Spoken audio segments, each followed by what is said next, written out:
some members of the families who, want to see the owners spend the rest of their lives in jail, and I understand that feeling that way. For me, that doesn't solve anything. No criminal charges will be laid against the former owners of this Quebec long-term care home, CHSLD Herron, over dozens of COVID-19 deaths here during the first wave of the pandemic.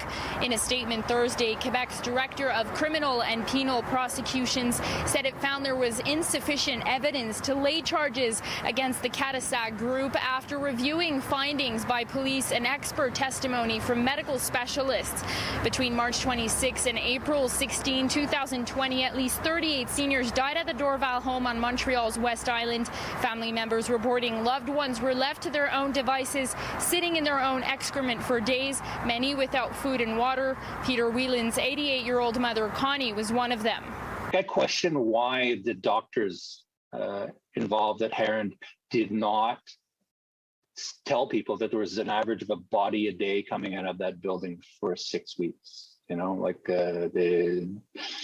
4 weeks, a little over a month. There was 31 bodies in 21 days. So doesn't the Hippocratic Oath tell you that you should be notifying people that there's an abnormal number of deaths occurring here? We have to keep in mind that the burden of proof in a criminal proceeding is very high, right? I mean, the Crown would have to prove both the criminal act and the criminal intent beyond a reasonable doubt, which is a very, very high burden of proof to fulfill.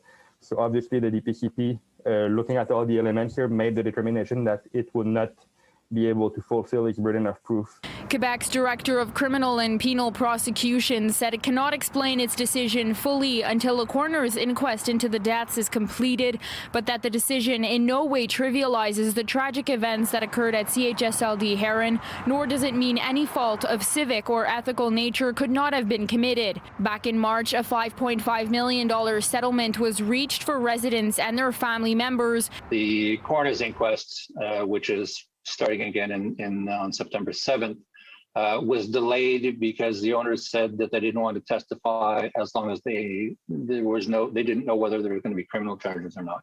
So now that there aren't, I think we might get some a more honest testimony out of the owners and the managers at the end of the inquiry. And so I think in a lot of ways it's going to make the inquiry much more effective.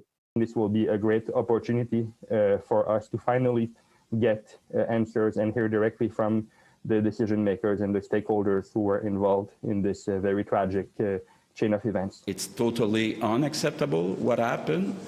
Who's responsible? Do we have to change rules, to change the supervision? Do we need to make sure more about the quality of management in private residences?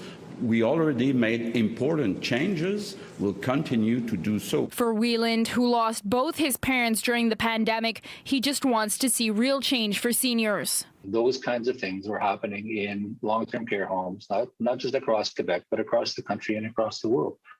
And what I want to see going forward is not people tossed in jail. What I want to see is a system that gets modified and changed so that these kinds of things don't happen again. In Montreal, Samsara Rainville, City News.